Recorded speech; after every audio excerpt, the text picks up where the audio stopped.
a rich man's world. I have turned the soul of this beautiful land, but that beauty. They say you sound like a woman. So, man, you better go on somewhere, dude. You better go on somewhere.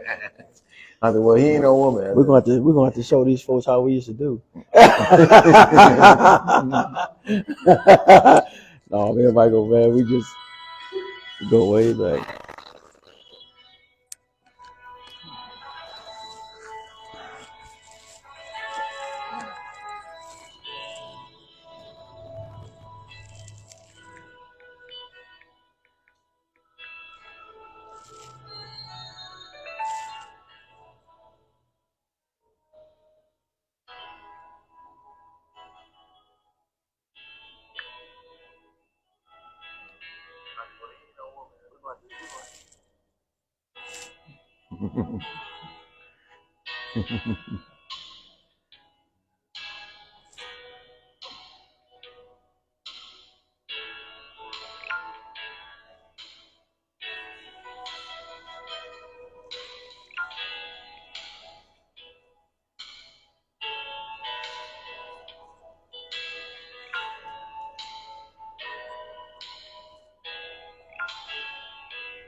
Okay.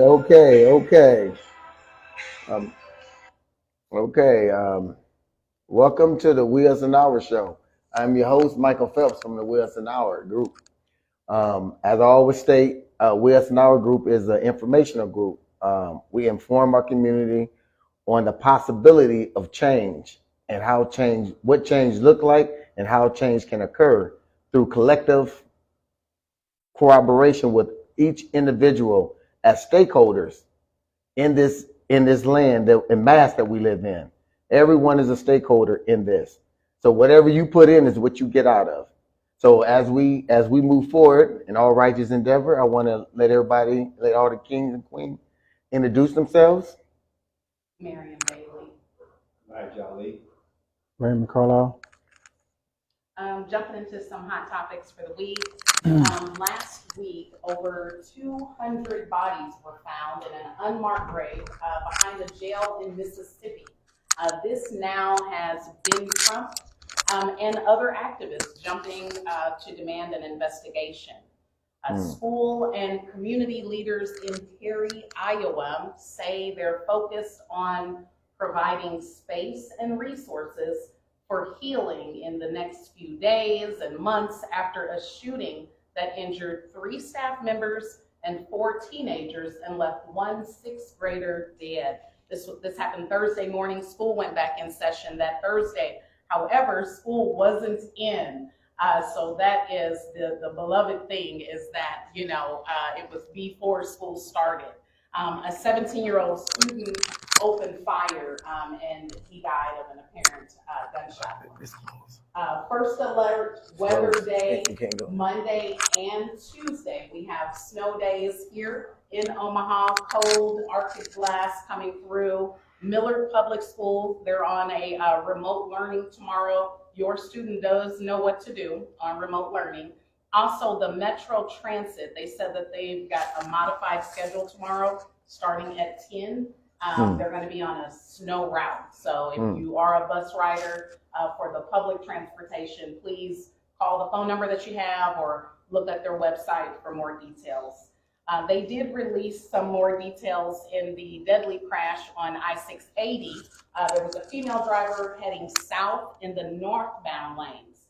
She sideswiped a state trooper, a Chevy Cruze, and collided with a white Chrysler minivan head on. 40-year-old Nicole Stokes, she was pronounced dead at the hospital. The driver of the minivan is expected to live in non-life-threatening injuries, which brings us to today's topic. It's titled Demon Time, and it says, are we encouraging a culture of demonic activity? Are demons behind the actions dividing our community? And I'm gonna jump in real quick because of all of the viewers. We already got people commenting. Andre said the elder looks like he is ready to drop some science on him. Okay, Brother Andre. Roosevelt McCrave says, yes, this is demon time. The spiritual war is on and we are losing. We have to be willing to learn the unknown in order to understand where we can go and what we can do. The demons of depression, stress, and stress on your self-stability is attacking us, and we have to learn to heal. So I wanted to throw that out there with a few of the comments that are already watching. Okay. And the reason why this topic came about is because I was watching The Exorcist the other day, and last week, and I was when The Exorcist first started, the girl was showing some symptoms that the doctors were diagnosed with schizophrenic paranoia. They was diagnosed with all these different types of elements that we consider today of mental health issues. So when the doctors was diagnosing it, she hired the best doctors to come in to deal with the little girl that was being possessed. So the doctors thought that all the medicine and stuff that they was giving her was going to help solve the problem. It was going to, they kept tranquilizing her because she was very strong and she had a lot of things that was causing her to do things that they couldn't believe that she had the strength or the ability to do. And she was she was saying things that they didn't even understand the language and stuff that she was saying. So eventually the doctors gave up. And this is the funny part. The doctors ended up giving up. They said, you need something greater than us. You need a priest. So that's when they called the priest. And when the priest came, he was trying his best to subdue this demon. And eventually he realized he couldn't get the demon out of her. So what he said, he sacrificed himself. And he said, take me instead of her. And then once the demon entered him, he did the same thing as the demon that wanted to go into the pigs in the Bible. And he jumped out the window to kill himself, to kill the demon off. Now we have seen people walking down the street talking to themselves, cutting themselves, doing all kind of stuff. And we had never thought to ourselves that they could have some demon or some type of possession upon them. Some of the hatred that stays in people's bodies for years and years and years. Do you think that's just something that someone just encountered just because they feel like hatred? I just can't stand that person because they wronged me a long time ago. That is some type of possession that's holding dear to you that you just cannot release. What do y'all think? Well, I won't necessarily. When it comes to that, I'm a different kind of believer. I'll say that. Mm-hmm. And that is, I don't think it's a matter of can't. Again, yes. Because from the beginning we were given power. Yeah. Okay, we were given authority. Now, of course, in order for any spirit to be able to be up on the earth, it has to have a body. Mm-hmm. But do understand, you must give that thing permission to take possession of your body, or to even take possession of your children's bodies, or whatever the case may be. Because what you're talking about, when you're talking about things that have been happening for generations, you're dancing along that fine line of generation, what's called generational curses. Mm-hmm. Things that get passed down from generation to generation. Mm-hmm. But the only reason why those things continue to live, the reason why those things continue to breathe, is because they've been given permission to survive from generation to generation until somebody stands up and breaks the curse. Mm-hmm.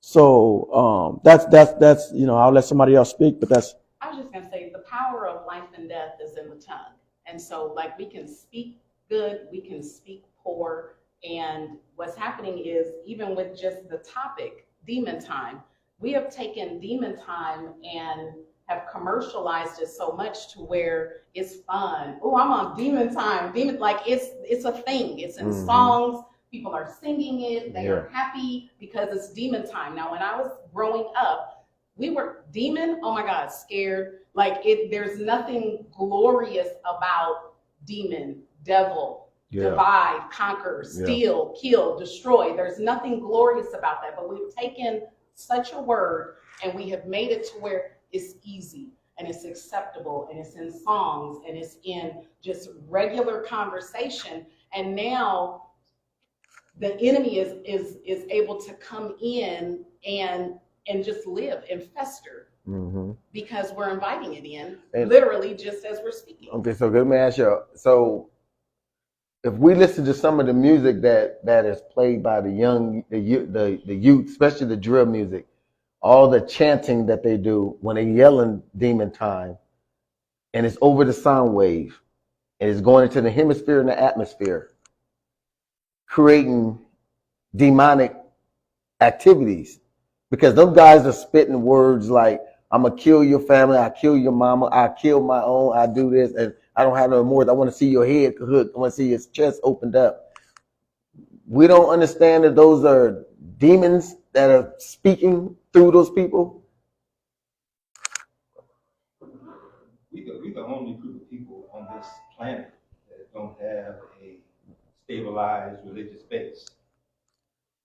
Unfortunately, we are also among those, particularly those who have an element that, because of the nature of itself, allows for the spirit to communicate to us That's why we are called a spiritual people, but we've got 30,000 different kinds of religions.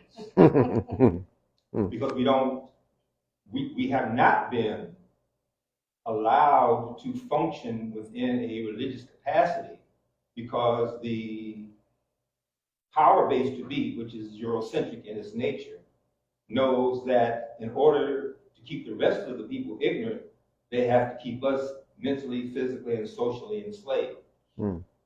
So our inwardness causes for us to seek out that which we know that is in us. That's why we have churches on every block, all different kinds of denominations, but we all speak the same kinds of truth. The first difficulty aligns itself with,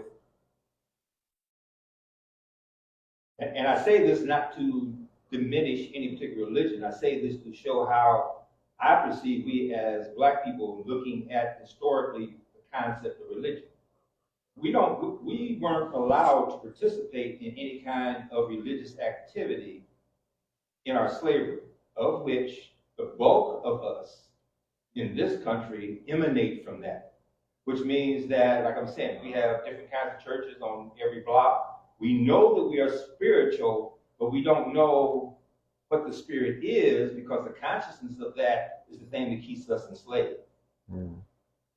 Now that we're getting to the point where television is providing us a lot of information that we would not have had, or and it's still diluted now, we're getting much more of an understanding of what this universe is all about, which is causing for us to try to fit in the flow as opposed to really understanding from whence we come.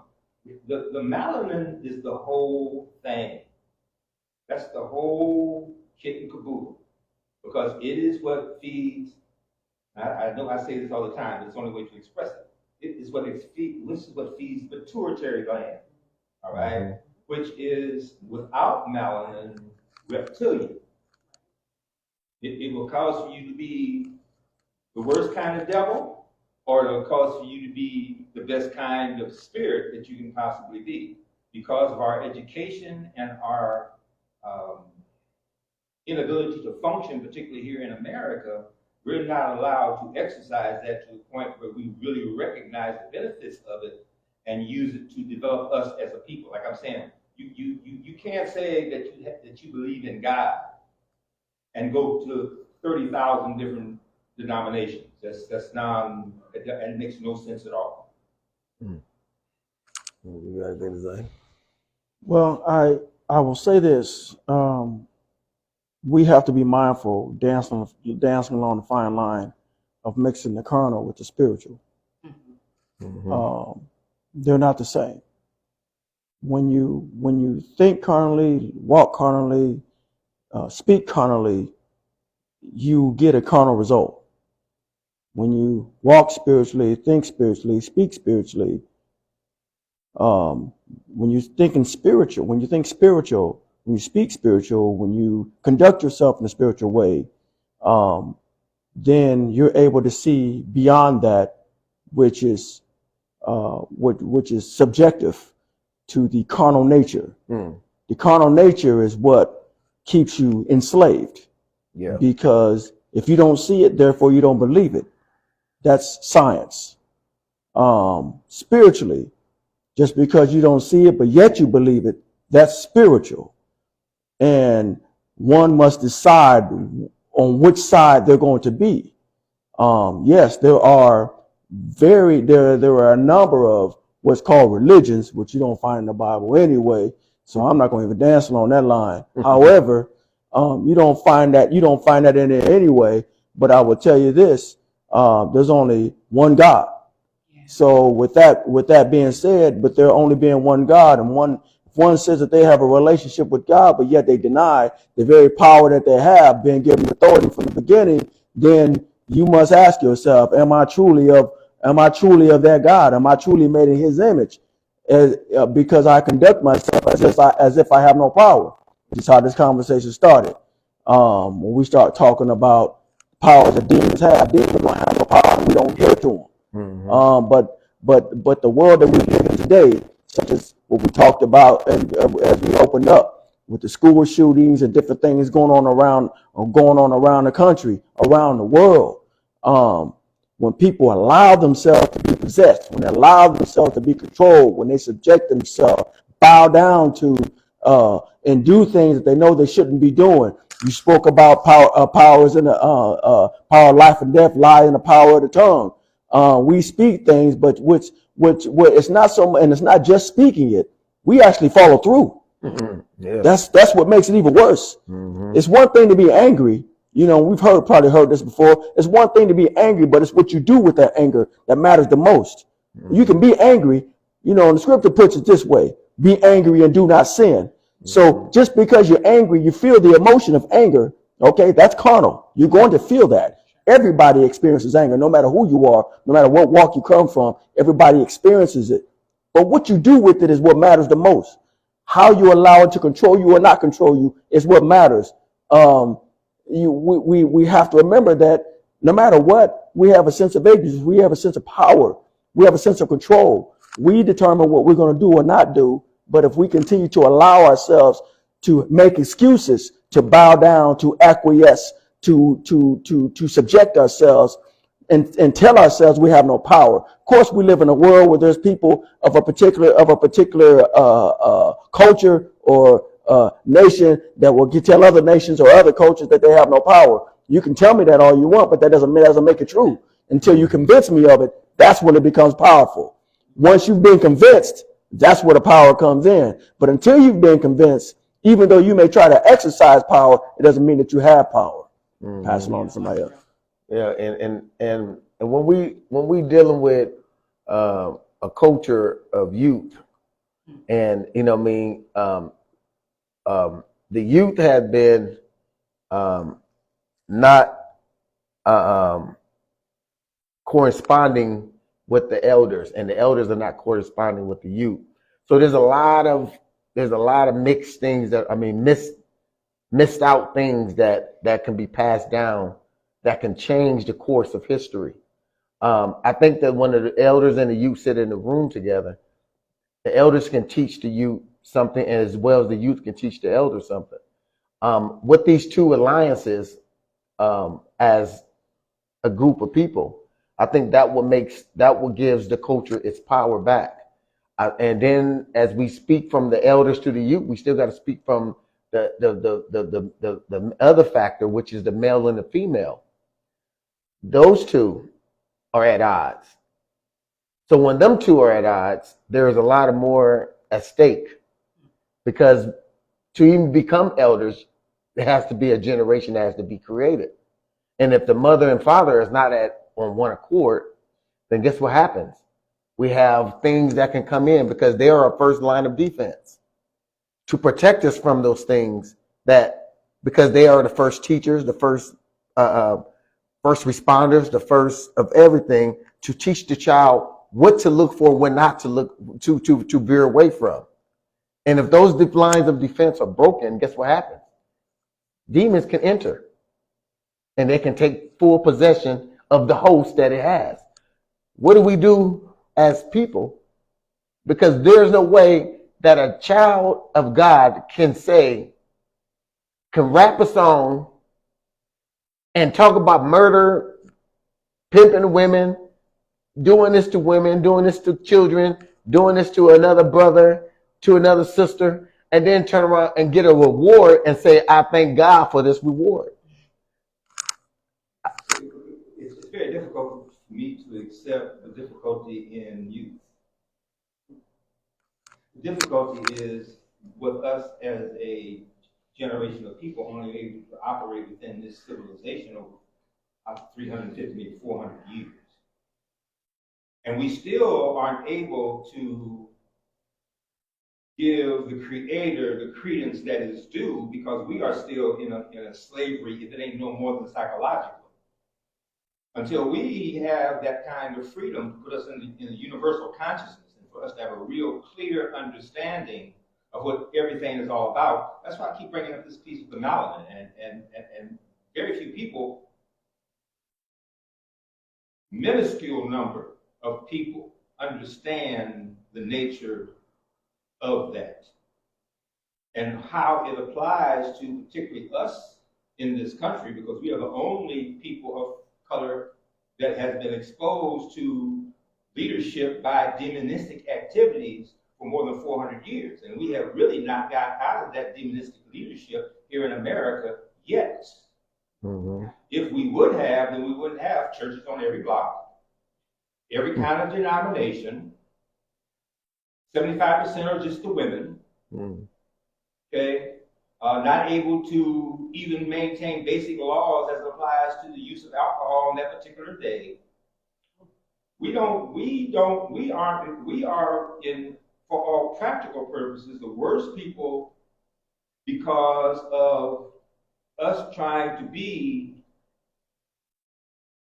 like everybody else because of our subjugation as slaves, as opposed to really studying. And that's because we've never had school systems that even today that educate us as opposed to educating everybody in the same room, and 85% of the texts are Eurocentric. Mm-hmm. Okay? If you are born a fool and nothing is put into place to alter your foolishness, then you remain the fool. And I use the fool by its definition, not just in general context. Mm-hmm. We can't discuss any type of rights and wrongs until we realize that we aren't in a position to do right in this wrong society. That's why I go back to the households, why the number of us that are in prison. All those things become a misnomer because all we can do is just talk about it, and very seldom do we want to get to the main issue because 85% of us can't do what we're talking about. Mm-hmm. Let me jump in with Brother Roosevelt, who says, we have to realize that we have been bamboozled about life and values economically and mentally stripped of our own history as a people. Realizing that we are our true savior, we have to save ourselves. Yes, and I want to add to my brother Roosevelt. Thank you, bro, dear brother of mine. I want to say that those who they said those who fall for anything, or stand for nothing, falls for anything, and to whom is much given is much required of them. So if anybody, what is required of you is much giving unto you. So you have to take full responsibility. Like my cousin said, he said the word cannot be in the vocabulary. It has to be we can. We drop the T and allow the can to take its full rightful position at the head of the table. Yeah, that gives hope. And so, yes, we are in a dire state. Yes, we are in a state where we feel like we have no power because what was brought before us, what was bestowed upon us. Yes, there has been some trauma. There has been some atrocities upon us. There's things that we have yet to come together as a collective to solve our differences. And as a collective to solve differences, once we all have to do, we have to sit at the table and accept each other's failures as well as our accomplishments. Sometimes we got to accept responsibilities and accountability of the things that we done as men, and women have to accept the responsibility of what women done. It ain't no blame game. It ain't what you did or what I did that's going to solve the problem. What we need to do is accept and then move on. So then we can start with the process of healing. And then we can start the talks around the table again. Or once again, or can we, can do it again, can start the process. If some people believe that we never had the conversation before. So let us as one go down and correct our mistakes. It's going to take us as a people, and it's going to take we as a collective. So how would you all describe possession? If we are helping someone identify, because we have, I think, when we say demon time and demon and, devilistic things, we've watered that down so much so. Yes. So for the parent, for the wife, or the person whose husband might be in jail, or, you know what I mean? Like for that person, what does it look like? What does possession look like? we don't wrestle with flesh and blood. We wrestle, right? Yeah. With So spirits of darkness. When you look at the I think the simplest way. So go ahead. Oh, I think the simplest way to explain it is that, in very layman's terms, you give away power. If that's the shortest and most simplest way to put it. You have power. You give away power. In other words, you have power, but you give it away. Now, one might argue and say, wait a minute, but I have no power because of this and this and this. This person has power. You think when you have children in your home and a parent might say, well, I have all the power. No, you only have the power that your children allow you to have. No, it's a fact. Okay. It's like you can now, and if you try to make them, if you really try to force your child to do something they really don't want to do, and you get too handsy, it's called abuse. Yeah. Okay. So I mean, if we're gonna talk about this, let's just get it out there. Okay. So the reality is that even a child has power in a perceived position of not having power. Mm-hmm. Okay, where the power is imbalanced. One may look at it depends on how you look at it. Mm-hmm. Okay, you can look at it and say, well, there's imbalance of power, because the child has no power, parents have all the power. No, parents don't have all the power. Mm-hmm. Okay, but this is the thing. How you get your child to respect you. Okay, there's different kind of powers. Okay, there's what's called, I don't know if you've heard of this before, but there's called expert power. There's called information power. There's called coercive power. Mm-hmm. There's reward power. Mm-hmm. Okay. There's legitimate power. There's 5 of them. Okay. Legitimate power is that power that you have because of position that you have. Okay. If someone says they place you in a position of a manager, you have legitimate power because of the position. Reward power, that means you have the power to give somebody gifts. Okay. So therefore a person might look to you for a certain reward. So therefore that's the power that you have because you have the power. You're in charge of some kind of reward system. Mm-hmm. Coercive power is what we talk about most. Is when you're forced to a position of submissiveness. Okay. So, but again, when it comes to coercive power, that's permissive. It is. Okay. Information power. Okay. When certain individuals or a certain group of people may control power, being able to have access to information. That's what's called information power. In other words, they lock it up and you can't get access to it. So therefore, they're exercising that power. Okay. Expert power. And you lean on somebody because you assume that you know nothing. They know everything. And you lean on them. You say, oh, they're the experts no matter what they say. Okay. I'm going to do it. Now let's address that church on every corner. Since we're going and I want to add, you said you named there was 6, right? 5 powers. You named 5, but there's actually 6. Okay. Because there's one that's called abusive power. Mm-hmm. You know, there's a thing called abusive power, and abusive power is when you take the power that you have and ramshack everybody else's life with the power that you have. So if I have a gun and I walk up on you and I decide I want to take something from you, that's abuse of my power. That's because you're at a vulnerable state and I caught you off guard. Mm-hmm. So I abused you and took something from you. Well, that's a fact. So what we're dealing with people have allowed, and when you say possession, the possession that I want to say it is when in a possession, anything it's going to be possessed, it has to have a host. And within that host has to be submissive to what is taking advantage of it. Mm-hmm. It is submissive to it, mm-hmm. And that means it gave permission, and it fell back and said, you know what? I have no power. Do whatever whatever you need. So when everybody who I hear all these rappers and stuff complaining, and we have so many people complaining about the music, but guess what they did? They have allowed individuals who have money to take the art and will not promote positive, but they will allow them to promote negative. And since you're lining your pockets up, you are possessed you became a host to that environment, to those people. So therefore, who is at fault here? Is it the ones who has the power who abusing it, or is the one who abusing it because they gonna choose to make money?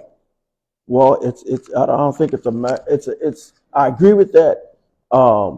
The issue is the person who gives them power. Mm-hmm. They have no power unless it's given to them. Yes. So music is only music until it's listened to. You see what I'm saying? It's like if they had nobody to listen, music wouldn't have no power. So there's three phases to that. If drugs in and of themselves have no power until someone abuses it. Mm-hmm. Okay, therein lies the power. Therein lies the addiction. The addiction lies in the abuse of the drugs. But it's not the drug in and of itself. A drug sitting on a table. A drug could be sitting on a table right now, and it'd be nothing to any of us. Mm-hmm. Okay, until someone chooses to abuse it. And can I ask you, and that's interesting that you said that. So if the drug is sitting on the table, and that's a drug that you've seen in the years that you was here, you've seen how it took someone that took possession of someone else and destroyed their whole entire life. Right. And then you decided you're going to take it because you said, I could beat the odds. Exactly. How did that happen? How did that work? When you've just seen it possess someone else and took control of them, and you watched them being a stand-up uncle, stand-up father, stand-up brother, stand-up cousin, was a stand-up person. And all of a sudden, next time you see them, they fell all the way short of the glory. Now that's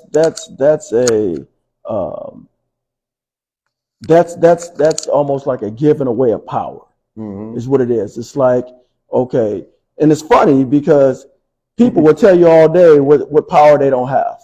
I don't have power to do this. I don't have power to do this. I don't have power to do that. But you tell them, hey, don't take that drug. It's bad for you. Oh, no, I'm better than that. I got power over it. You see what I'm saying? It's like, even you talk about nutrition, okay?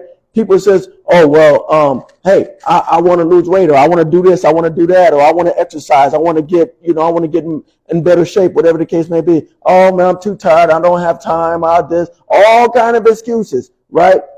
But then, wait a minute. I could do it if I wanted to. You see what I'm saying? Mm-hmm. It's like it's almost like a person's conducting themselves as if they're schizophrenic. Yeah. Because you're seeing multiple personalities start to surface. Mm-hmm. One that says I have power, and another that says I don't have power. Well, either you do or you don't. Which one is it? Which one are you going to decide? Which one are you going to decide to have power or not have power? Well, one who does have power will exercise that power in the face of despite the odds. Mm-hmm. They're going to exercise that power, irregardless of what it is they got to fight against. No matter how long they got to fight against it, they're going to exercise. Some of our ancestors did just that. Mm-hmm. Even though they were in a system of slavery, there were some who refused to bow down. There were some who refused to be slaves. There were some who ran all the time, even if it cost them their life. They refused to be slaves because they refused to allow that power to be taken from them, no matter how much, whether it was dogs that were sent after them, or whether it were police officers, or whatever, or fire, or whatever it is, they refused to bow down. So therefore, they didn't allow that power to be taken from them. Mm. So Leland says, what if the drugs was enjoyable? Do that make the drug less harmless? A high is a high. The funeral music have its fan just like positive music. Okay. Okay, to address that, when you talk about this, now you're talking about desire. Uh-huh. Okay, there's a chemical in the brain that has very much everything to do with desire. It's called dopamine. Yeah. Okay. So, and what happens is that you change the connections in your brain to desire that thing. When you first started off, okay, yes, you say, oh wow, this is kind of cool. Hey, this kind of fun, right? But then you kept doing it to a point to where now your body believes you have to have it. And I want to add to that too. And you got to remember, even in the midst of it, you're enjoying it. you're opening up a portal Yes. to other things to come in. And that's how a lot of people get possessed, by doing something consistently and opening up things to release certain things. Yes. And that's how people get possessed by demons and or the drug itself. And what was you going to say, Elijah? I see you ready to say something. You can't make sense out of a nonsensical situation. Yeah. We as people in Maryland, particularly in this country, are in no position to give the truest interpretation of what a position we are in. Because if we did realize that, we wouldn't even be talking about it. We'd be either trying to get out of here or trying to determine how much of the spirituality that we have been educated to is real. The basics of all laws and accepted across the country are the Ten Commandments. Our ability to do any of those are almost ludicrous if we still have a slave mentality. Slave mentality is almost inherent in people of color in this country. Because when you do those things to obey the laws of the Creator, you automatically step on the laws of Europeans. And when you do that, you get punished instantaneously. They don't wait around for that because they can't allow for your influence to educate their constituency, because they have to explain some of the things that they do to their constituency every now and then, because they want to believe that they are humanistic and believers in God also. So can I ask you, Elijah, you said something profound. You said a slave to something. What are they a slave to? We are a slave to the American society. So you're saying there's America infrastructure or its everything that we govern by. This country works on a system which is implemented out of Europe based upon white supremacy. And they will not alter that in any kind of way. Mm-hmm. Okay? The larger the numbers come, the more they have to make different shifts. I always use sports as an example. Okay? They had to get away from having just look at slaves do all the kinds of sports to entertain them, because then the egos of particularly males became outstanding. You get into sports. Jackie Robinson in baseball. Okay, what was it? 57. Somebody tell me when Jackie Robinson go into the baseball season. Look it up. Because their whole external communication mechanisms was always through sports, they had to dominate it quite naturally.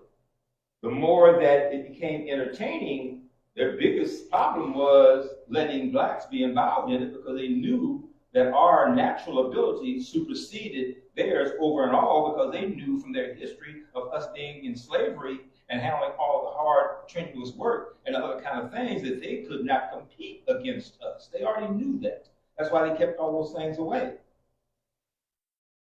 When Jackie Robinson came in and did what he did, it broke things open, but they'll never let you know about those 15 or 20 years of trying to get this thing still under control till it just got totally out of hand. And then fortunately, they came up with the television kind of thing and were able to pay enough of us to do the kinds of things necessary for the entertainment, and they let their egos down because their cash was coming up.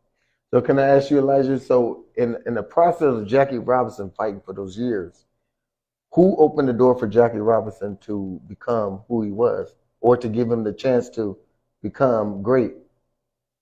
I think his name Eubank or something like that. It was, but no. The reason why I'm asking is because when we talk about Europeans, we got to remember we have to identify what Europeans at the time, because I think sometimes, because I like to understand that, yes, we understand we're under Eurocentric government. But there's Europeans that have sacrificed their lives to give us what we needed to give, but we had to go through a process, and they had to figure out ways to open up doors. Because remember, even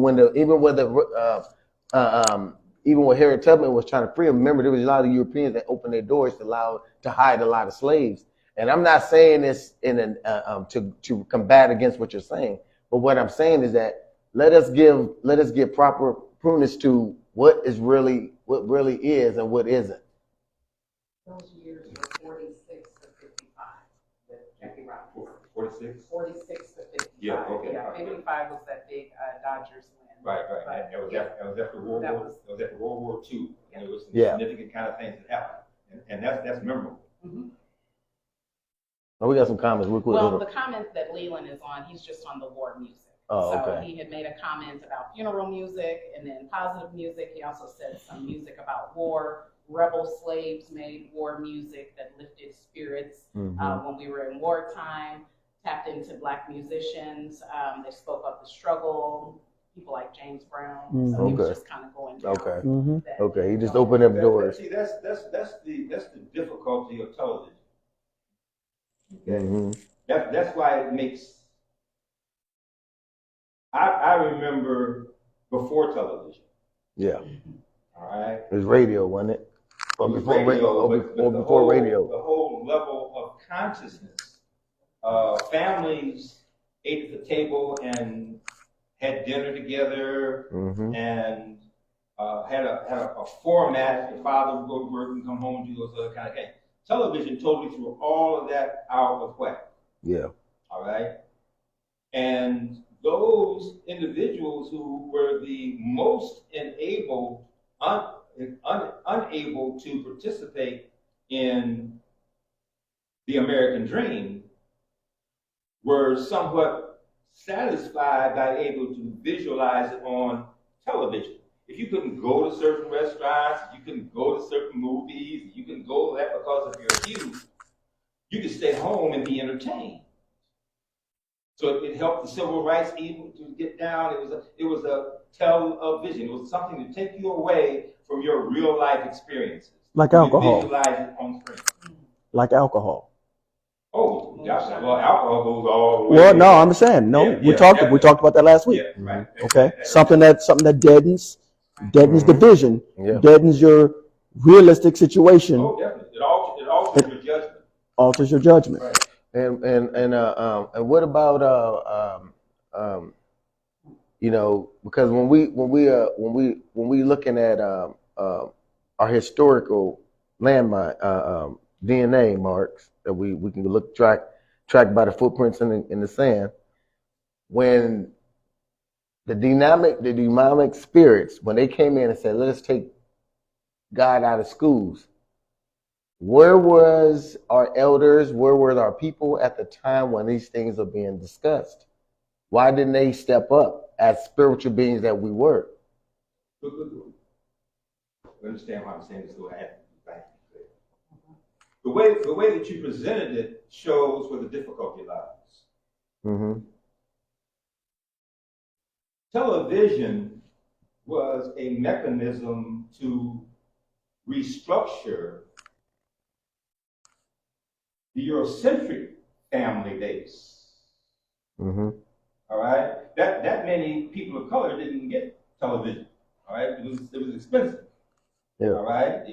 So we wasn't affected immediately because we didn't have a TV. And we weren't seen on television. It was a mechanism for Europeans to be entertained because the overall population was getting so large that they couldn't get everybody into movie houses.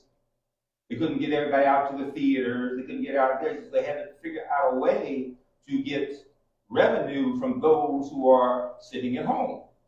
It just so happened that at that particular time, and we're talking about, I think it was 57, somewhere between 55 and 57 when television came out. At that particular time, particularly in an area in the Midwest like Omaha, Nebraska, because the only reason why people of color came to Omaha, Nebraska was the packing houses and the railroads. So they came here to make money. So it put them automatically. You didn't, here in Omaha, the main street has always been 24th Street. Okay?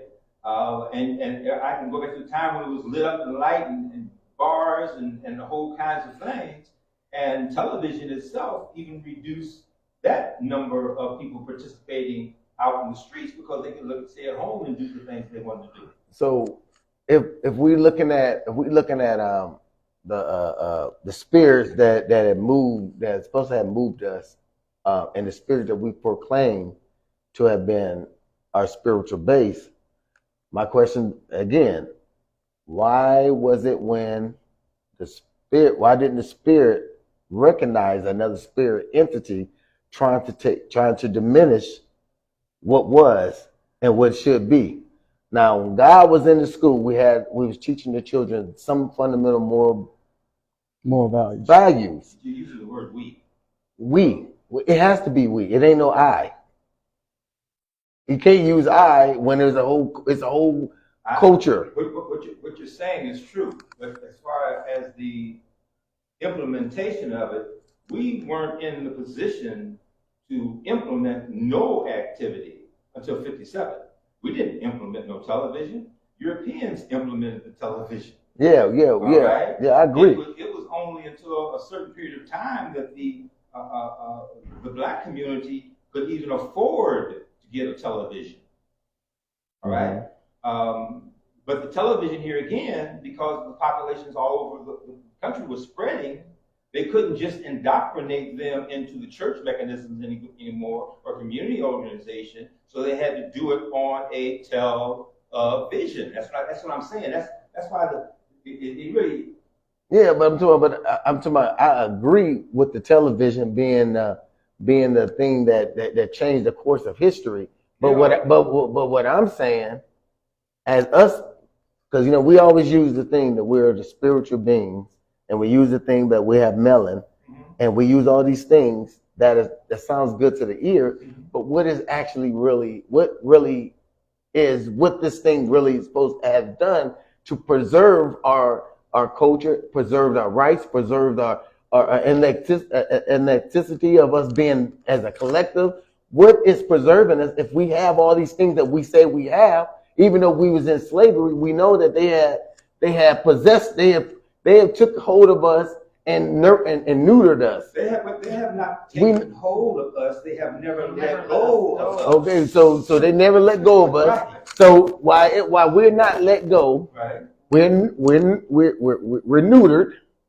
No. You still want to make it sound good. No, but it's just the fact that what I'm trying to do is get an understanding, because I'm trying to get it from the elder that these things have fell down and trickled down to the youth today, because we have generations on generations of pain or lack of from our elders at that particular time that's moving forward now. Because if we're going to talk about growth and we're going to talk about development, we're going to talk about healing, first we got to go back to where it all started. Can I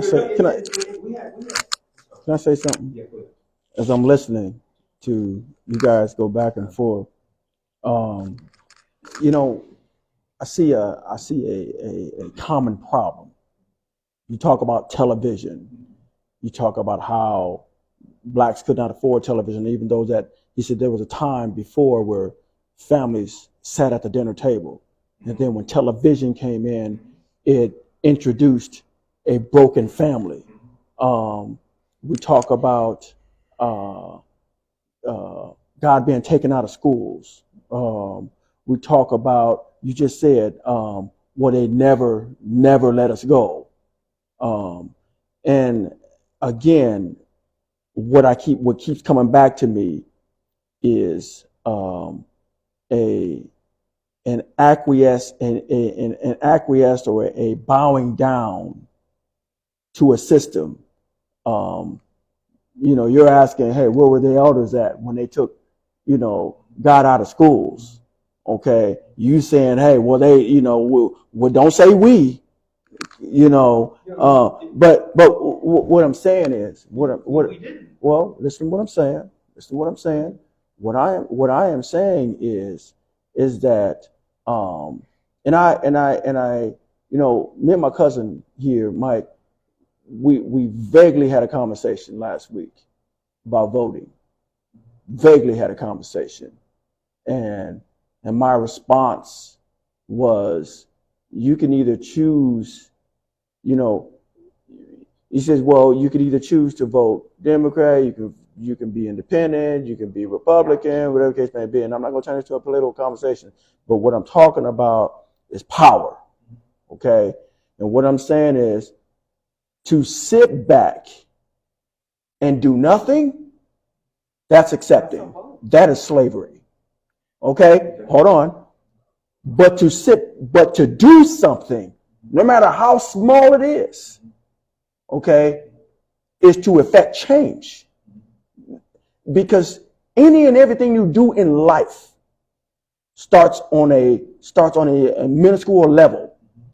When you think about becoming a wrestler or becoming a basketball player, becoming a baseball player, everything starts off with you being a novice, putting in a practice, putting in the work, putting in the sweat, putting in the blood and tears, and making it. But for those who don't want to put in the work, they never make it to the top. Those who live in the land of excuse never become a part of history. Those are the people who sit back and talk about, they sit on our porches and talk about the woulda, coulda, shouldas. We've seen playground legends in our time that were the best that could jump above beyond, jump out the park. But yet they never made it anywhere because of their mindsets. It wasn't because they had no opportunities. It was because they didn't utilize the opportunities that were afforded to them by our ancestors that came before us, who fought that we might be able to read the same books, that we might be able to go to the same schools, that we might be able to participate in this and have some of the same opportunities. But yet, the thing that kills me is this, and I'm gonna take a step back here. The thing that kills me is that our kids today, they have education being afforded to them, but you know what they do? They skip class. Mm-hmm. They don't go. You know why? Go ahead. Do you know why? Go ahead. Do you know why? Yes, I do know why. Why? They choose. It's a choice. Okay, now, right there. Yes. Take this respectfully, General Conversation. To me, it is absolutely ludicrous for a black adult to talk about what a kid won't do. Mm-hmm. Okay? Mm-hmm. A kid won't do what he don't have to. You said a kid won't do what they don't have to? If we can say a kid won't do, then that means they'll do it, because there ain't nothing going to stop them. It means they can if they choose to. Ain't nobody going to stop them. If they don't allow themselves to be stopped, they push through. There ain't nobody to stop them. Right. Mm-hmm. They push through. Households, who's in jail. Mm-hmm. Okay? Right. We are so, as a people, so accustomed to be in a subservient role that we try to function on a balanced principle from that position. Mm-hmm. Well, while you saying that, do you believe that we possessed by the spirit of I can't? We don't have a spirit. Well, no, you have. The first thing that they did to us is kill our spirit to the point that we could not pray to the Creator. Okay, so that means that we're possessed by the spirit. I can't do anything about my situation. You're not understanding what I'm saying? No, I'm asking.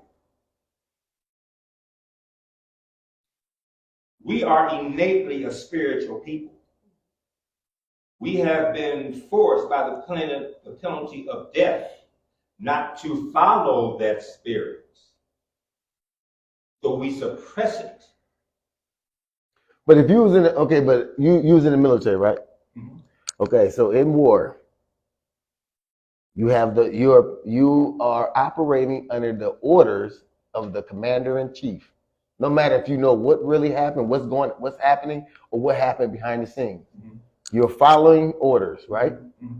So that means you're possessed by the order that this man is giving you, because you are there to win a war. Okay, let me finish. You are there to win the war. So you're possessed by the spirit of winning.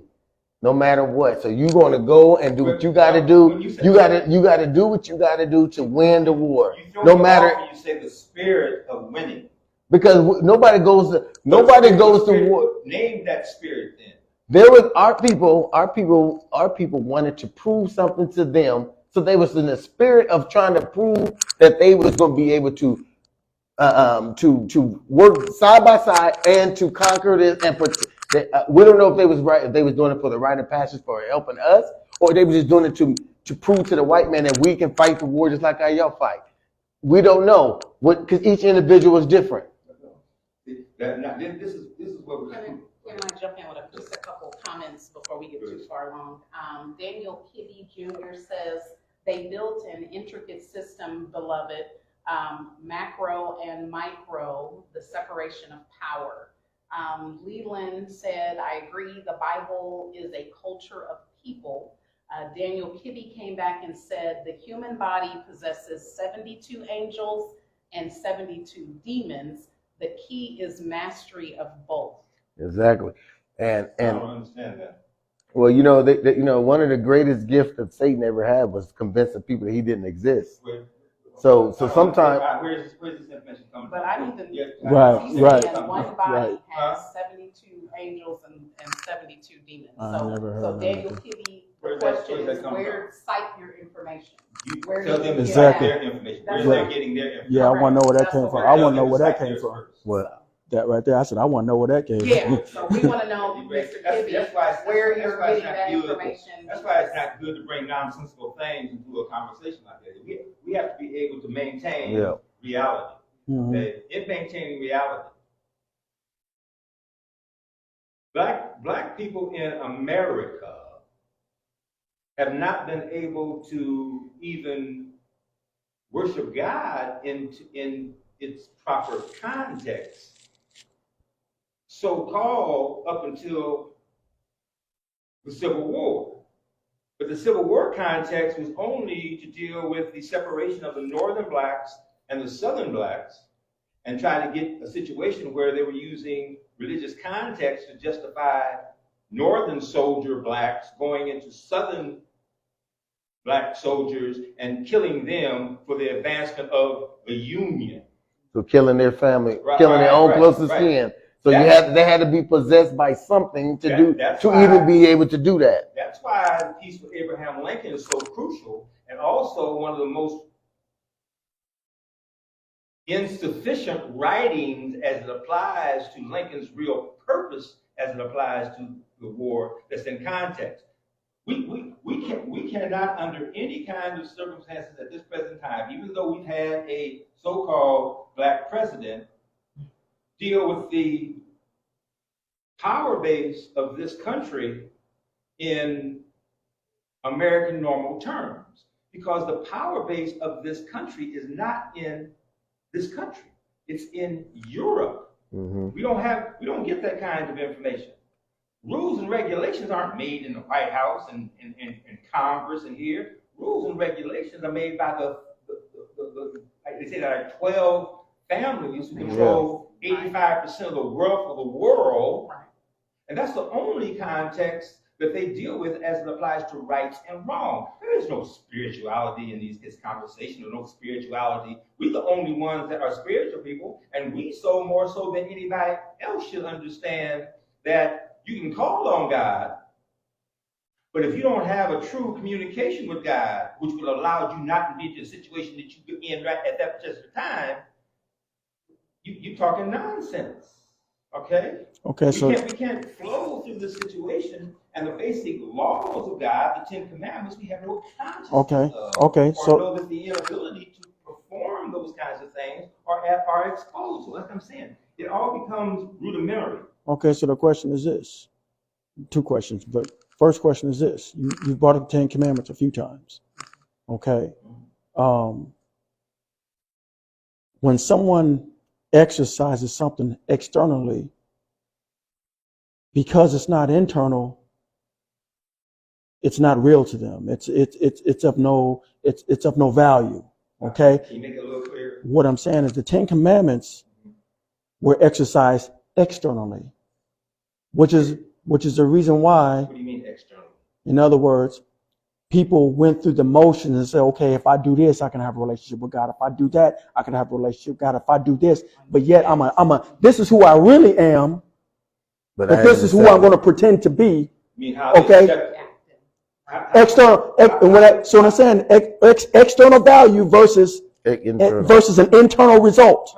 Okay. What I'm saying is, when someone becomes something, they no longer need the external because they have the internal. I don't understand that. Okay. I don't understand that. Okay. Well, just like the sacrificial lamb, they sacrifice on the external being Yes. to heal. Okay. Okay. In other words, I'm gonna put it this way. Okay. Because like I said, when you talk about realistic. Okay. You talk about when we talk about realistic. Okay. So Real time. when you talk about real time. Real time. So Real just time. give you an example Okay. of real time. Okay. In real time, okay, we can talk about freedom. We can talk about change.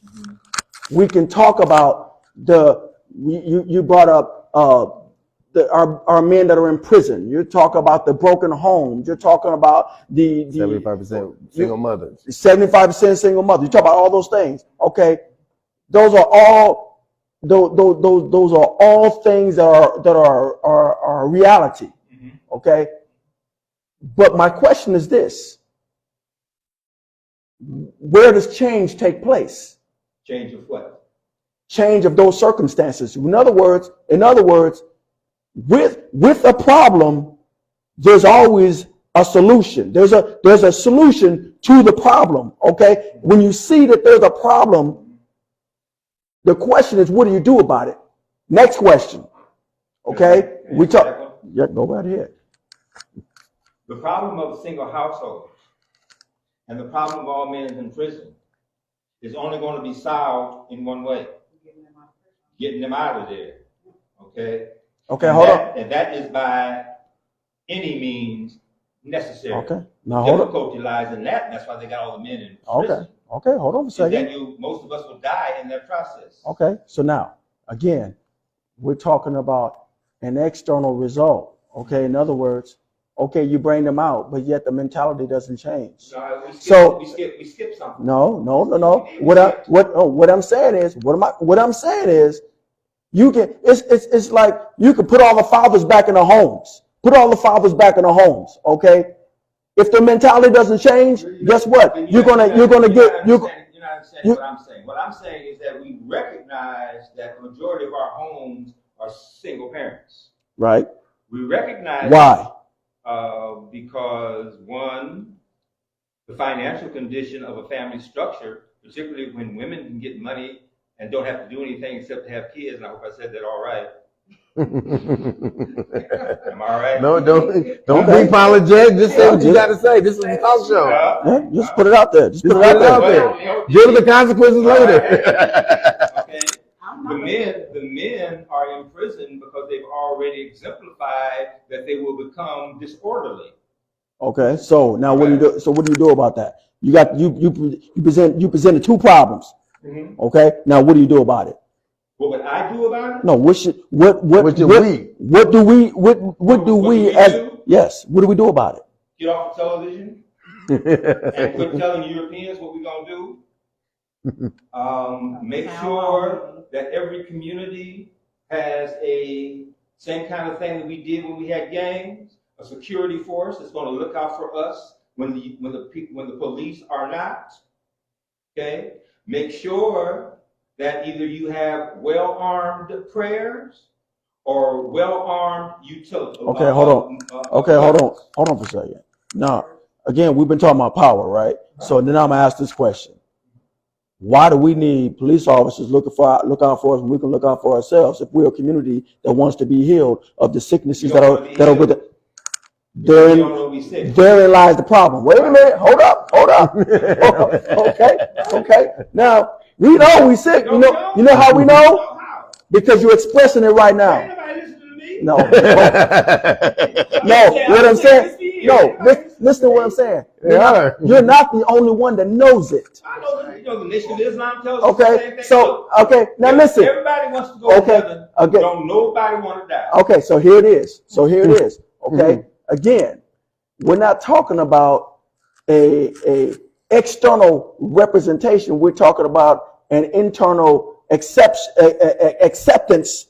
that brings about an external result. Europeans ain't gonna be no slaves. No, that's not what I'm saying. What else you saying? No, what he's saying is that, you're talking semantics on surface level, but we talking about internal issues. The internal part is that we don't believe that we can do anything, because that's what you're saying right now, that we can't do it because we have a system that's choking us out. The reason why, and that system, if we could do it, we wouldn't have single-headed households. no. Have men in prison. Okay, but if you got people, if you got people who are conquered, because we can look up the definition of conquered. Yeah. Conquered people, they submit to their conquerors. Mm-hmm. So therefore, they're afraid to attack or go against the conqueror's authority. So guess what they do? They turn on. They rather resort and turn it on each other than to go against the authority. Right. So when we have what you're saying, it's a mindset. Right. That's what he's saying. Right. So I just want to get that back to you. You understand what he was saying? I understand that, and that's why I have to keep apologizing, because I don't. When we have an audience, okay, 9 times out of the 10, the only ones that are looking at it is because they are in or involved or interested with the subject matter. Sure.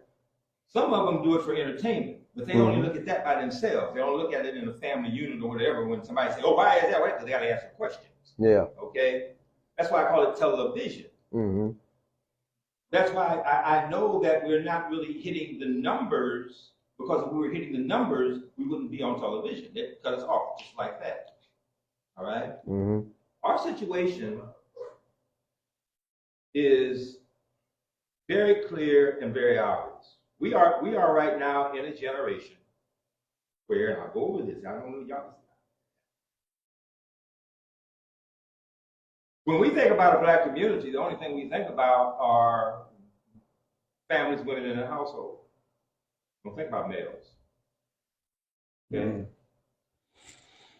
When we start talking about males, then you're going to have a dynamic that shows why they are not as visible as they are. That's why I was so elated when we had the Native Omaha Days 2 years ago, and the Black Men United organization were able to, under supervision of the captain of police, instruct to the police that they not get involved in crowd management because they had it under control. Mm-hmm. All right? That, to me, made it much more palatable for me to even be talking like this. Well, right? but that was a mindset they had. Yes. They said they was not going to allow them to come in and direct us. We can handle it ourselves. And that is very minuscule. There are probably maybe 3 other cities that have those kinds of organizations. But you know what the worst kind of mind is? The worst kind of mind is a shackled mind. What? A shackled mind. In other words, 75% of us. Well, and that's the problem. Right. What I'm saying is, and I'm careful not to claim that. Okay, I'm careful. Okay. No. What I'm saying is, that is what our young people need to hear. Oh, no, our young people. Our young people. Our older people need to have it so that they don't have to sit in front of the television and try to figure out we're talking about it, and he get it fed 24 hours a day at home. Okay, to thine own self be true. That's why I don't. You can't engage in having a shackled mind. We can't, won't be able to because. So they go shut down all these churches in our community. Wait, no. Let me jump in real quick with a comment from Leland. He says, "How can we look out for ourselves? We need weaponry. That has to be funded by the government. There is Okay. no self-police when you get outgunned. Well, see, what I'm saying is when you govern yourself, when the community governs itself, guess what? A community that governs itself won't need guns Correct. because you're governing yourself. In other words, you're governing your own conduct. Okay, is it? You see what I'm saying? But when you think that your weapons, you think that your true weapons are external when really they're internal. The change starts with you, starts with us. Right. And that's what I mean by that shackled mentality. That's an example. That's what I'm talking about right there. Is that we? And I want to go back to what he said about men. We ain't talking about men. We've been talking about men this whole entire time. Because we've been talking about us. We've been talking about we. We've been talking about our. That does not exclude no one. That excludes women and children, elders, young, men, older, all of it. We cannot afford to let our women believe that if they begin to structure the family in a separatist consciousness, that there are going to be men that are going to step up to the plate. We can't do that. That would be unfair to them. Okay, but then again, you just said that we need to go to the prisons and open up all the gates and let everybody out. Get them all out. I said what we do. We need to Get them all out. We need to stabilize the single households that are here now. That means the community has to take in and step in and aid in that endeavor. And it was 6-1. Is that the number that we came up with last week? What's that? One for every man-woman household. That man 6 women. needs to represent Six households. Six households. No, we're talking about the community aiding the household. You're not talking about men aiding the household. So in that community, then that man would be a role No, model. they're not included. In So that. there has to. So in order for that to take place, it's going to involve a mind shift. Ain't gonna call it mind shift. Your Jack-legged preachers do it every Sunday. Oh Jesus! You know what? Back to this position. Oh Lord! My God. So when we talk about possession, do you feel like the murders are demon-driven? Why they change the Because that's no. We need to stay on the topic too. But yes, a lot of these murders are demon possessed or demon led because ain't nobody in their rightful mind can just go around and play God. Well, you think about it. Anger, it's an emotion, but when it's out of control, it's a spirit. Yes. Okay. No, what I'm saying is when you allow yourself to be influenced, like you said, you've said it a number of times, to that self be true, right? Okay, so to that own self be true. In other words, if you see yourself operating at a higher moral standard, but yet you conduct yourself on a lower moral standard, are you truly being true to yourself? Well, you couldn't be true to yourself, or you wouldn't be in that kind of position to start off with. Is it a choice? It's a choice, right? Does someone choose to murder somebody else? Well, the age variance causes I think once you're out of control, you don't have a choice. Well, if you yourself allow yourself, yeah, it's like you allow something to take control of you because most of the time when you feel the anger rising, that is something else that's taking over. And guess what happens? You either submit or you fight against.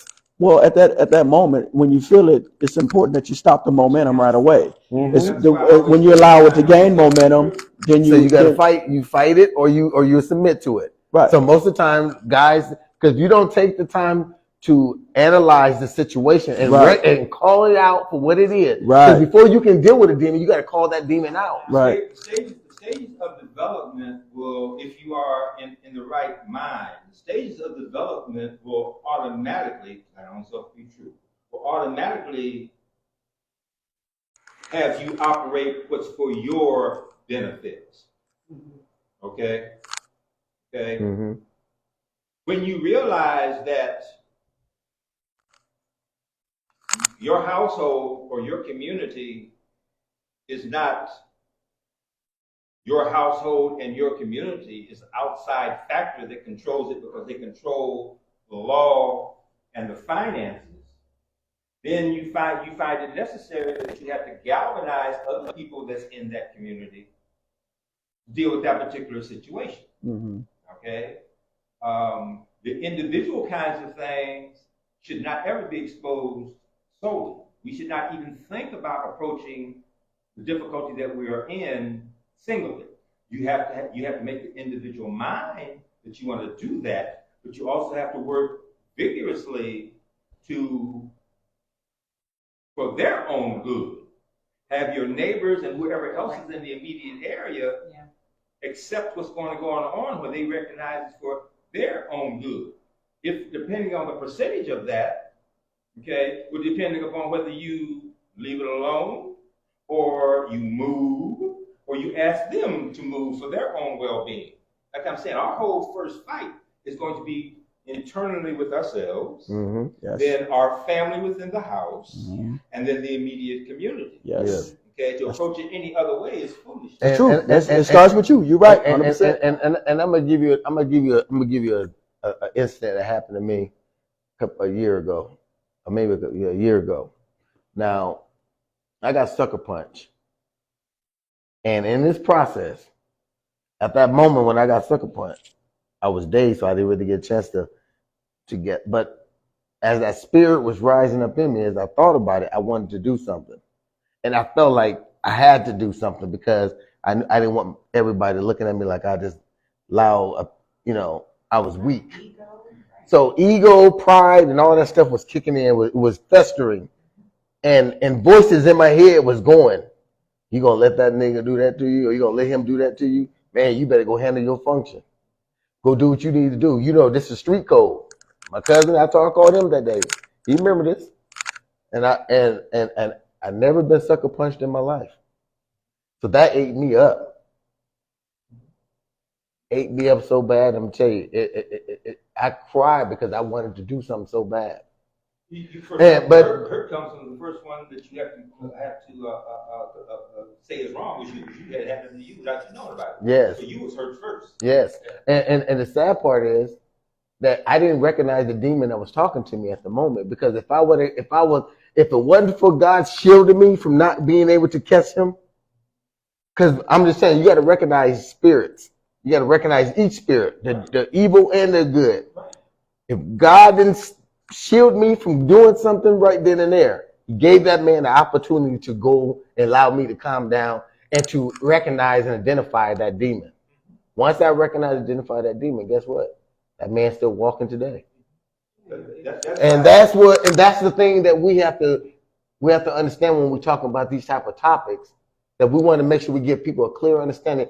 Recognize who you're fighting when the war is brought upon you. Mm-hmm.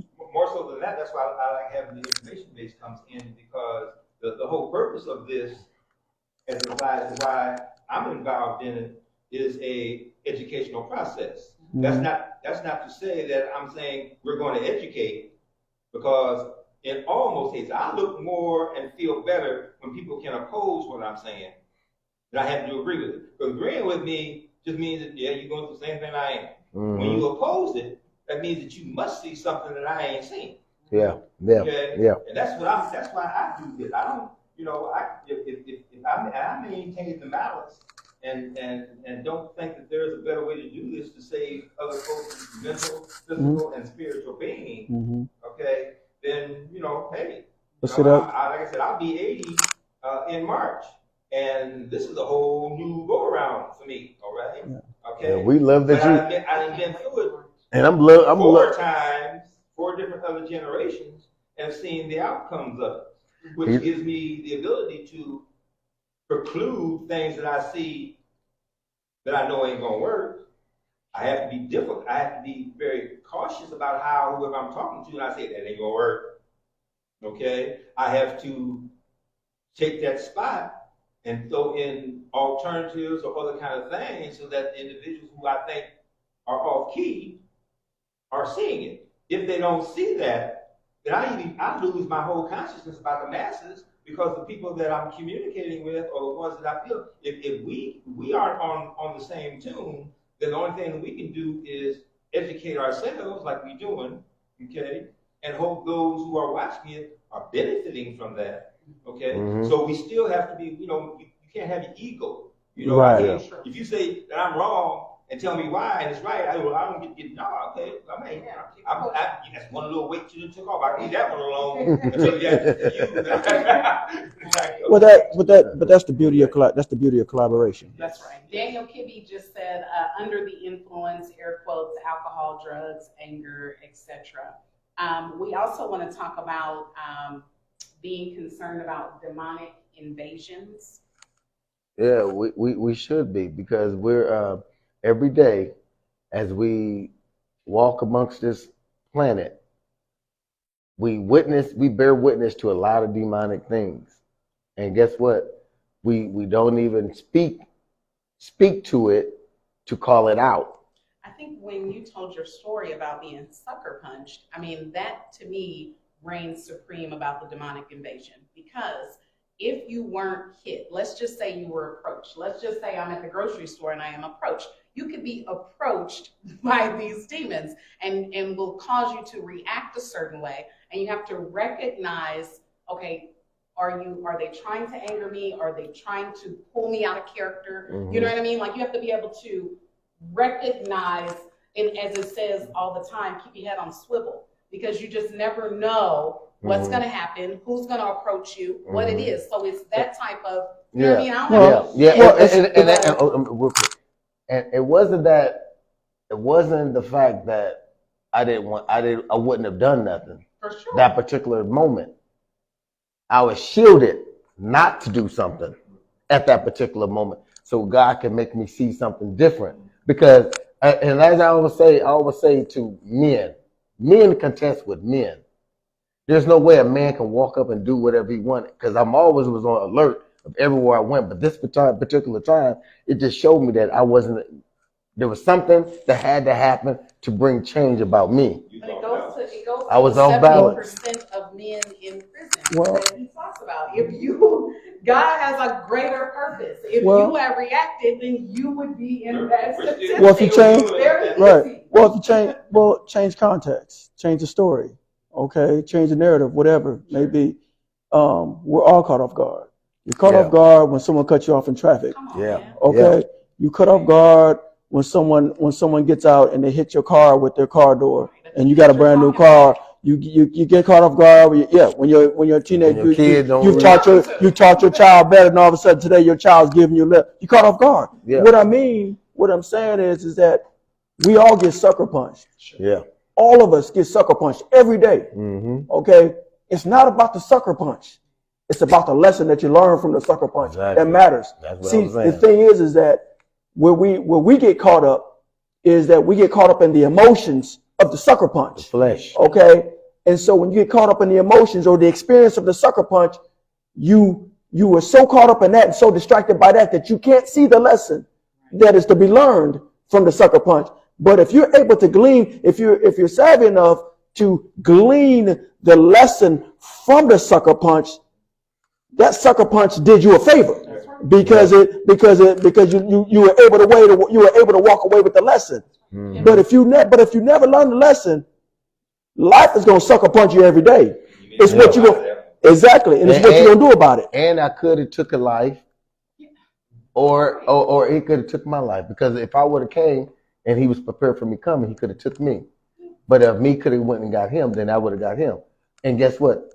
A life is gone, and 2 lives are gone at the same time. Because one is going to go sit in the penitentiary and mourn about the death of what he did, where he's going to have blood on his hand every time he look in the mirror, or every time he wash his hand trying to wash the blood away. It's going to always be that stain. Then you got the other one who is put in the cover. Then you got division within families, because my family is going to protect me, his family is going to protect him. So then you got families that are connected to each individual family. Then you're going to have a split in the community because of these type of trauma. This is the thing that we don't understand when we talk about possession.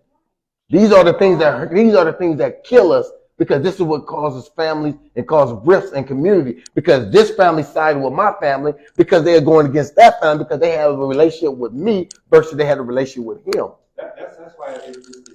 You know what I'm saying? Oh, those. That's why it's absolutely imperative that we have our own policing system. Because the nuances within our community and the things that happen with our community don't just warrant someone coming in from the outside following a book, all right, and deciding on who goes to jail and who don't. They also, and ain't nobody got killed, ain't nobody got hurt. There's always some kind of communication that needs to go on to solve the kind of situation. If you have outside people coming in that don't know about the situation, you can't, and both parties don't trust that entity, then it don't work that way. Okay. Well, and I will add to that this. Okay. Sometimes people in their own families don't know the situation. Okay, so they overlook the facts because they're biased. Yes.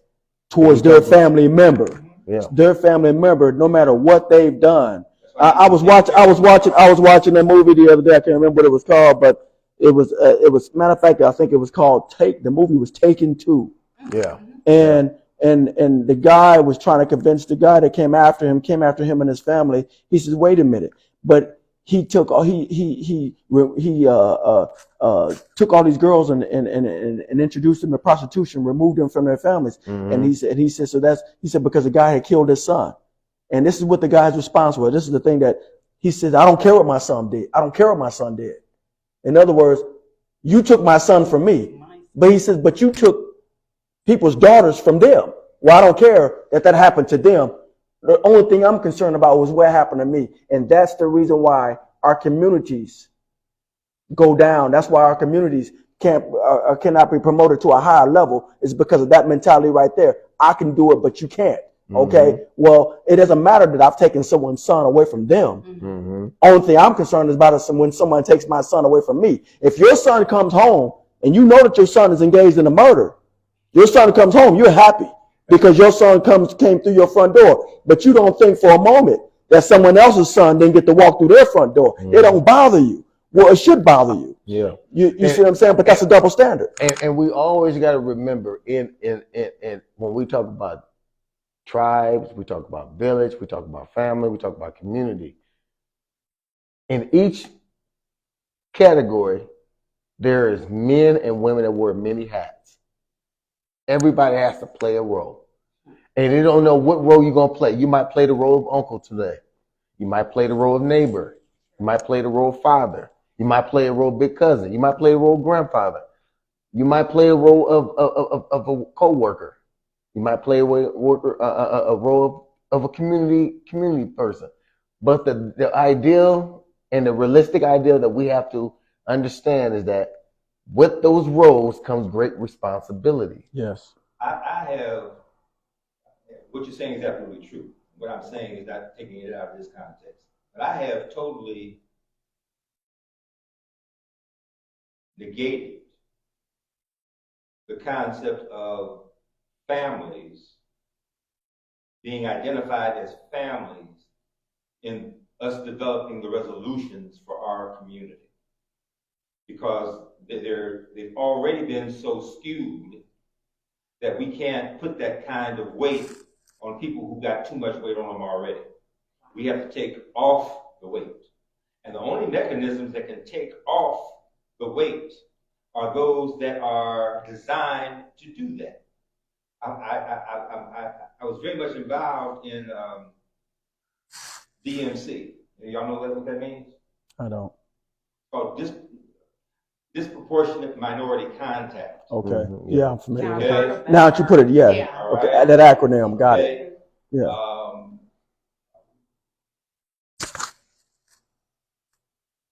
it's been longer, it's been about 30, 40 years ago. When my mother got sick, I had to take care of her, so I just had to quit work. And the only thing that I resolved myself in doing was following DMC. I'd go to the meeting, I wouldn't get involved in anything else, and I'm glad that I did that. Because at the present time, I think I've said this before, people don't really understand the severity of this situation. The civil beings that have no caring about our community. I'm talking about the masses of them. I'm talking about all the individuals. It was the wolf Instituting man. DMC means that they can go into any house based upon what they said, a phone call. I said this before. You have. All right? Mm-hmm. And take the child out of the house, put it into a foster care home, and pay them the money. All right? Right. And they don't have any responsibility at all. And then 3 years ago, they had insult to injury where the age used to be 17 or 19 that you could get out of foster care. They recognized that African American males were still non-proficient coming out of those foster care homes. So they didn't change the system. They raised the age to 25. Wow. Y'all can check on this if y'all want to. You can go, a black male can go into the foster care at 3 years old, stay in there until they are 25 years old. Okay. That's going on. That's going on that new mindset where they say that their brains aren't quite mature until they're 26. So that's why I think that's the reason why they raised it to 25. We cannot let. This is gonna really get us kicked off this time. You don't mind not being on no more? Say what you gonna say. European population can't do no better. They are the perpetuators of their system. All right? We are victims of their system. There is nothing beneficial in the European system in any way as it applies to us.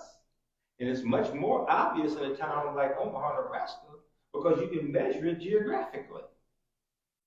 It ain't that huge of a population, okay?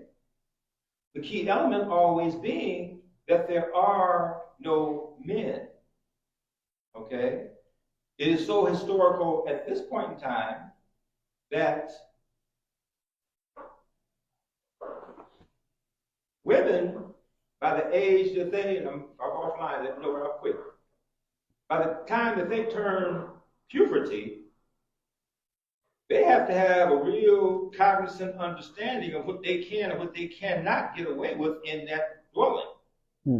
Okay?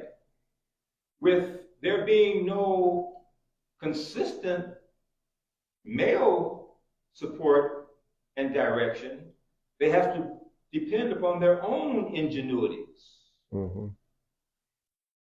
Nobody should be placed in that kind of situation, else the creator would not have families. Okay. No species would have families. It wouldn't be a male and a female having children in any nature. So that takes us out of our whole realm of proficiency, and it's helter-skelter. We're not at a good time at all in any shape, fashion, or form. Okay, here's about the time for us to wrap it up. I know it went by real fast, but this was an excellent topic. I love all the point of views. I love all the feedback from our guests. Which I say, our panel, because they are part of the panel. Virtual panel. Yes. And I want to say thanks to all y'all for coming, and bringing their wisdom, knowledge, and understanding to the table. We do sit at round tables because that's 360 degrees of understanding. So there ain't nothing that has not been reciprocated that we ain't embracing. All of us are embracing each other's conversation. This is good when you have conversation where everybody might not agree, but we do agree to disagree, but we agree again. And we're going to walk out of here agreeing that we love each other. That's more important than anything. So before we go, let's everybody do their closing thoughts. Final thought, I would say that in my experience, when we speak of demonic forces, that you yourself must be prayed up. Don't have an idea that it's not happening to me, not in my backyard, this type of thing. The universe has a way of knocking on your door and testing you. And so just for the virtual audience, I would just say, if you are dealing with any of the things, we discussed a list of stuff today. And if you are dealing with any of these or you see any of these things, connect with your God. because these demonic forces, you have to be able to recognize them so that you can pivot and still move forward. Yes. It's all be true. That's all you got? That's all there is. That's all it is. Well, I'll say this: faith without works is dead. Change starts with us. Yeah. That's it. Well, you know, they always say we're not fighting against flesh and blood, but we're fighting against what? Spirits, principalities, rulers, and high places. Okay, so we're fighting against spirits, all these different things. So don't think that they don't exist. We see it every day in our homes when if I even see where we got so point to we're so money hungry because of our economic downfall that I seen when children can go out in the community and sell dope and bring the money home, and mothers and fathers benefit from it, and not understanding that that is genocide to a community. I seen where kids are able to go kill and murder someone else's child because they feel like they are God, because they have a gun in their hand, and they feel like they have the right to take someone else's life because of a disagreement. And we've seen mothers and fathers, aunties, uncles, cousins, and brag about it. Oh, my son was hardcore. My son didn't. My kid or my nephew didn't play that. My cousin, they know not to mess with him. Why did he leave? Because once the demon took possession of you, once you did what he wanted you to do, guess what? He leaves you alone. Now you got to deal with the consequences. And guess what? Now you find God in the consequences, in the throw up and the vomit that you laying up in. And that's the thing that we don't take consideration of. And then a lot of us don't even make it to the ones who went to prison are blessed. The one who left is blessed too, because they're able to leave the earth, but they not have the wind or the breath in their body to atone for their deeds. So we have to remember what we do as individuals don't just affect you, I, me, and mine. It affects us, it affects our communities. This is where we have to break the cycle. This is what we gotta call them demons out, because there's many demons in this community. We have demon of blasphemy, we have demon of adulteress, we have demons of hatred, we have demon of gluttony, we have so many demons within us, and we are sitting here every day acting like we're not affected by any of those demons. All of us have partaken in a cup of eating those demons and doing what demons told us to do. Even if we just thought a certain way, we're operating under a demon possession. Now, if we acted, a thought in the Bible says just as bad as a reaction. It doesn't actually say that. Well, how does it work? It's worded a little differently. It's when you actually follow through with the act, then it becomes sin, and that sin leads to death. But they also but a thought in of itself is just a thought. But it's when you give that thought, when you put action behind that thought, then it becomes a sin, and that's what leads to death. And he said, but if you look at something, you pluck your eye out, right? It says if you look at something, pluck your eye. It says if your eye calls you to sin, pluck it out. If your hand calls you to sin, cut it off.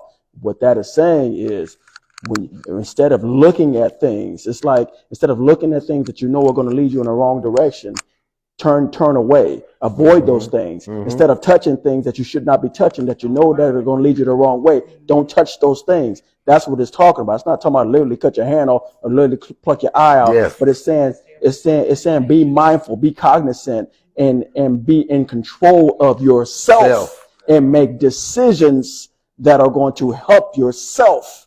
And helping yourself, then you help others, and then you help us, then you help ours.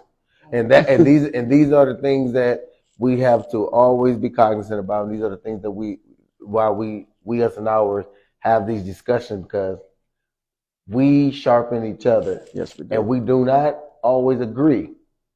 But that does not make us not able to sit in the room together and to come up with solutions. No matter what we disagree about, we are here to come up with solutions, and we're here to embrace one another, and we're here to utilize one another for what we all can bring to the table. Right. That's how you break the possession of a demon. Yes. And guess what? If I'm have a demon in me, these three gonna call it out. So that's why we need the community. That's why we need the village. So let us operate under the true spirit and let us cast out these demons. Because there is an exorcism that is needed. And the only way they can do that is we come together, us deal with these issues, and we fix our condition by calling out what is that shouldn't be. We us and ours love y'all. Good. Peace. A rich man's world. I have turned the soul of this beautiful land, but the